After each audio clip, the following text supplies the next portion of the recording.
And welcome to another edition of Defo on 5. Jeff DeForest along with one Mike Lubie Lubitz. Might take a second to get the garbling out of the voice here because first thing in the morning. And of course, you mentioned coffee, Lubie.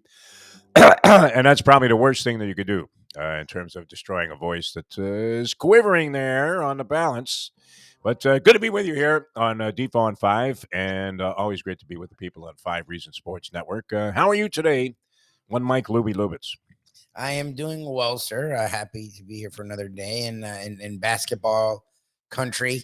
Uh, Curious to see if some of the football things come to fruition as Lamar Jackson news abounds. So obviously, Dolphin fans have to somehow bitch, and Aaron Rodgers is still not a Jet, so somehow Dolphins fan have to bitch. So I'm just curious that even though we are basketball country, most of the news I saw yesterday was not basketball related. Well, it's still a week away from playing the Final Four games. The University of Miami, of course, and FAU. I'm still trying to comprehend the just massive, overwhelming situation where we have two teams from this area in the Final Four. I mean, if Joe Lenardi had said the first four out were going to be San Diego State, FAU, University of Miami, and to maybe a slightly lesser extent, UConn, who was rolling coming into the tournament. You would say, all right, yeah, there's a pretty good chance. I don't know. All those teams are on a bubble, and here they are in the Final Four, which is terrific. I was reading a story about Dusty May, who, as we said yesterday, has become my second favorite Dusty behind Dusty Rhodes. And he could easily eclipse Dusty Rhodes if he wins the game over San Diego State, makes it to the championship game. And it was kind of interesting because Dusty May, who it was a pretty straight shooter, would you agree? I mean, the two times we've had him on the show, and we're hoping to have him on again this week on our Defo show on South Florida Live. But I mean, he claims, and I'm assuming that this is a true story, that after he signed his deal with FAU in 2018, he got back to his hotel room after looking over the facilities and seeing a locker room that was about the size of my bathroom here in this downstairs man cave that I have in my 3-bedroom condo. One of which was a conversion from a garage. And he said that he came back to his hotel, saw his wife, and started crying immediately, Oh thinking he had just committed career suicide no! Oh no! by taking the FAU job, which, I don't know that it's been that way for a lot of coaches. So we've seen guys move on from there, but like Lane Kiffin was able to take advantage of a situation there. And it would seem like it would be the kind of place that would either be a first job for a first-time head coach on the Division One level, or a stepping stone for a guy that maybe had met with some level of disgrace Yeah. and now is trying to make a comeback and figured, okay, well, I'll put in a couple of years here, and if I do well, then job offers will start coming. I mean, it would have been the kind of place where maybe Rick Pitino Yes. would have come back from Greece after all of the stuff that happened with him in the NCAA. So he takes the job and immediately feels like, oh my God, what on earth did I do? And maybe he had good reason to believe that because while it's one thing to show a kid the beach, I mean, this gets back to an old Leonard Hamilton theory where Leonard told me that, you know what I need? I need somebody to stick a shovel in the ground and make it look like we're at least attempting to build an on campus arena because without that, I'm up against it. Well, once I take a recruit on the tour of the city, everything is fine. And then as soon as the kid asks, well, where do we play? I have nothing to show him. Well, we put him on the Metro Fail.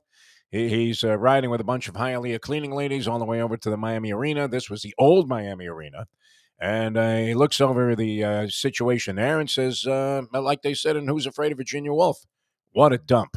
This is this is not for me. Lack of television games. I guess they were in the Big East at the time, so a lot of their games were televised. But this was in the early '90s, sort of the infant stages of every game that a team played being on TV, and colleges having their own television networks and regional systems, and the difference is humongous in the amount of exposure that a player can get at a school that may not be Duke or Indiana or one of those mainstream programs. And even back then, UConn was big. But yeah, he just felt like talking about Dusty May that this wasn't going to work. He also, I guess, had some doubts about himself, saying maybe I'm not good enough to take a program like this and put him on the map. And then look what he's accomplished. So I would imagine, among the many phone calls that have been received in the FAU office, request to talk to Dusty May. I'm not sure that these go through the switchboard, but I would imagine there are many schools that have an interest in talking to this guy about in the future becoming their head coach. Would you think there are a lot of guys that are sitting there on the bubble now in the coaching ranks that have to be looking over their shoulder and thinking, they might get this Dusty May guy because what he's done there at FAU is beyond remarkable under extremely difficult circumstances. And of course, we have Coach L, who he did it before. I mean, he's the only guy in the Final Four with coaching experience as a Final Four coach. Danny Hurley came straight out of high school and got a job, I believe, at Wagner College, and that was his first Division I job. Parlayed that into a couple of other moves before he got the UConn job, and has done a dynamite job there at UConn. As that was a program that, as you've been saying, Lubie, at one time had tremendous stature under Jimmy Calhoun, and then kind of meandered back and forth into being a top consideration as a basketball program, but of late really hasn't been all that significant, have they? The Yukon Huskies. No, no, no. They did win one with Ali, Kevin Ali, but they have not been the same. And this is a Final Four that I, if if anyone in the millions of people picked it, I would be surprised.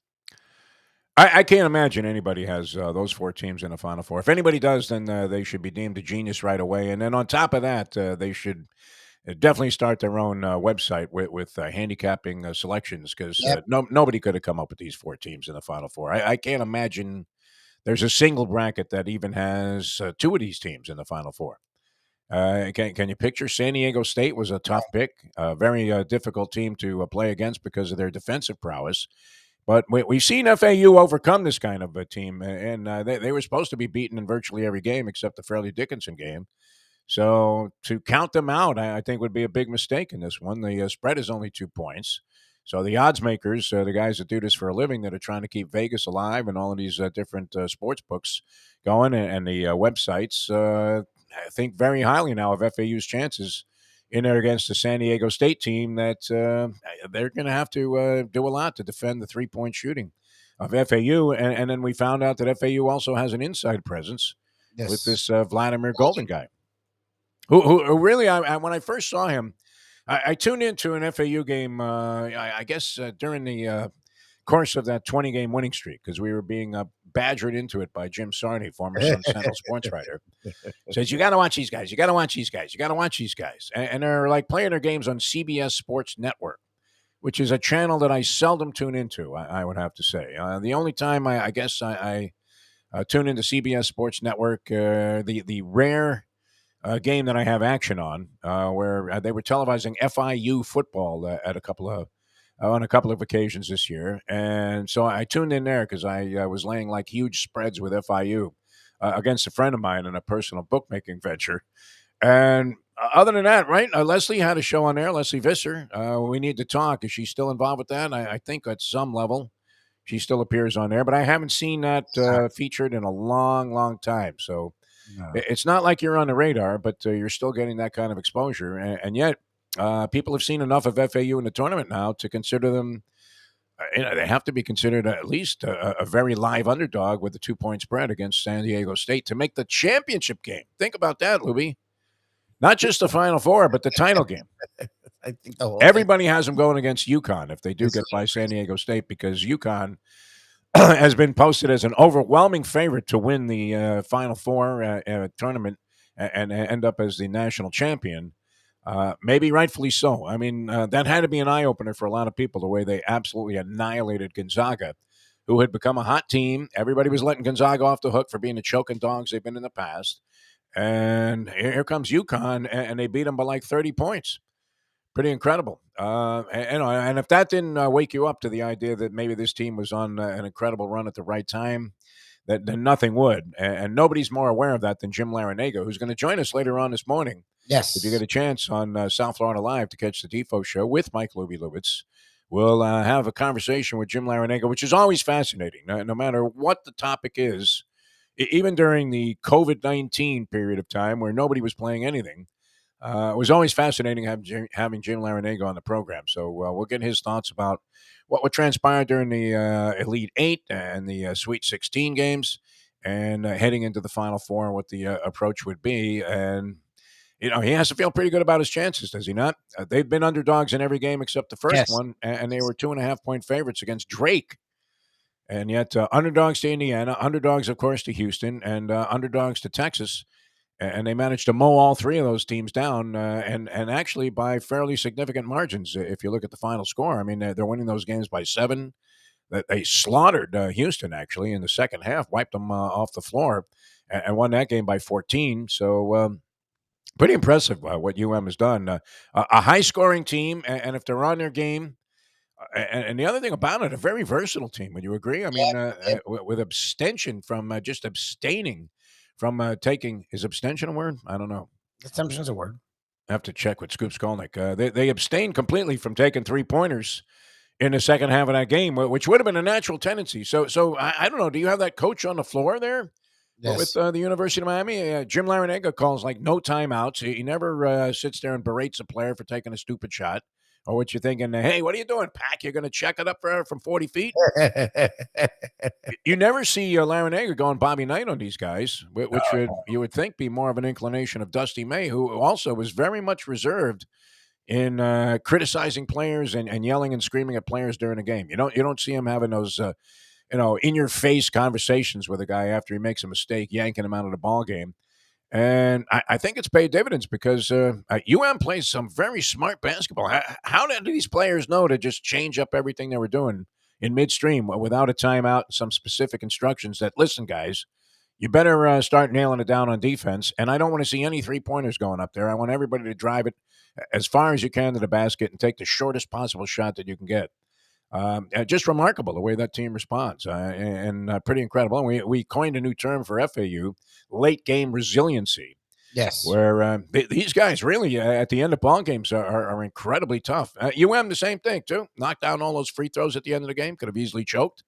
Even after making the comeback against Texas, it would have been very. How often do you see that where a team's down 12, 13, they come all the way back only to lose in the back and forth that goes on at the free throw line at the end of a contest? And is the one that's always prevailing in those spots. So very excited about the upcoming weekend. Not as excited, Lubie, about what's happening with your Florida Panthers. The Cats What the hell? are ice cold, right? I mean, What's at a going on? bad time. Now they're 3 points behind Pittsburgh. And Pittsburgh now, the Penguins have a game in hand. Otherwise, we're facing elimination from the postseason, which seems impossible. All those season ticket holders that bought in last year, yeah, we're right there. We're knocking on the door. And then they engineer one of the most beneficial trades in the history of South Florida sports, getting Kachuk in the Huberdeau deal. Now, I know they gave up more than Huberdeau, but nonetheless, it seemed inconsequential to get Matt Kachuk, who's been dynamite this year and done everything that you would have wanted to reshape the MO of this team. A tough guy who's going to score a lot of goals. Also, as you pointed out, statistically is doing better than Huberdeau when it comes to assists. Yep. And you can't really judge it because Huberdeau's on a different team. So, who knows how that worked out for him. And does anybody follow the Calgary Flames? No. No, no, no. Who's on the Calgary Flames besides Huberdeau? Weirdo. I think did Claude Giroux go there or something? I'm not sure. No idea. You know more than I. Yeah. No clue. No idea, but it does seem impossible to conceive that a team could be as good as it was last year, and without any big significant injuries and some kind of catastrophic thing that happened to some of their key players, that they would be out of the playoff picture in the NHL, where half the teams, more than half the teams, make the postseason. Think about that: 30 teams in the league. Is it 30 or I want to say 30? Is there I think 31 it's now? 30 in The NHL. Kraken. Oh, it might be 31. Yeah, I think it might be uneven because Well, whatever. I mean, 16 teams make the postseason, so it's still more than half, no matter what. yes. And pretty ridiculous that you could fall that far from grace after being the best team in the league during the regular season last year. And we all saw what happened in the postseason when essentially they looked like a bunch of chumps after having this great regular season. But very deflating, and that does nothing in a bandwagon jump a town like South Florida. If you're OOP out of the picture, as they used to say in dog racing, by the time you get around to the postseason, even after having a great year like they did last year, doesn't do much, for your credibility in terms of trying to attract more fans and get people more interested in the sport. So, very, very difficult result last night. The Panthers going down 5-2 against Ottawa on the road. And I have to finish, unfortunately, with this because it's really sad to see what's going on in the world today. This Nashville shooting, we can't just shrug our shoulders. I mean, again and again and again, hopes and prayers aren't going to do it. There's another. In a state where they're banning books and liberalizing gun laws, like Florida. Now, this happens in Nashville, Tennessee. Please, somebody explain to me what is the need to have automatic weapons on the streets and available to any nut job or any person for that matter. I mean, I just never felt the need to go get myself a machine gun. Did you? Unless it was like one of those squirt guns when you were a kid. No. But other than that, I mean, and how the state of Florida could be actually thinking about opening up and liberalizing the laws, making it even easier to possess weapons Yeah. and acquire them at a time where we now, I believe, this number seems impossible to me. Was that really like the 129th school shooting this year? It was 140th mass shooting. It's still March. Like people don't. It's It's still, March. Yeah, we're 3 months into it. We haven't even finished up that. I mean, the Miami Open is still being played. We haven't played the Masters yet. yes. My God. I mean, Yes. how people could turn their back on this is just incredible. And you have the people that have had, direct impact from these kind of school shootings yelling and screaming, and they're getting arrested. Yeah. Instead of the the logical thing, which would be, hey, we need to clamp down on this and do whatever we can to make it as difficult as possible for these nut jobs to go ahead and get automatic weapons. Now, is it going to happen again? Yes. How many more times does it need to happen before people wake the hell up? I mean, it's just a shame, Libby. Really. I don't know, and I'm like, oh, we keep saying the same messages, but the thing is, you can't stop because then you're accepting, and you can't accept it. I mean, it's not something that can be. It is. It's something that shouldn't be an everyday part of life, but it's become norm, which is sort of psychotic. Well, and imagine you're thinking, oh, only 6 dead this time, 3 9 year Yes, olds. yes, yes. I mean, that's the sick Like, part. like that was a good thing. I mean, great response by the police, obviously, to get the shooter before more damage was done. But when you see, I mean, it's horrifying to see the glass door being shattered by shots from an automatic weapon as this shooter walks into the school and starts just killing people. I don't know that laws would have necessarily stopped it. Obviously, these are the acts of a crazy person. But whatever you could do to make it more difficult, to have something like this happen again, I would think would be something that should be taken under consideration immediately, if not sooner. And to sit there and go, well, it's really, and nothing you can do about this That's a is load of insane. garbage.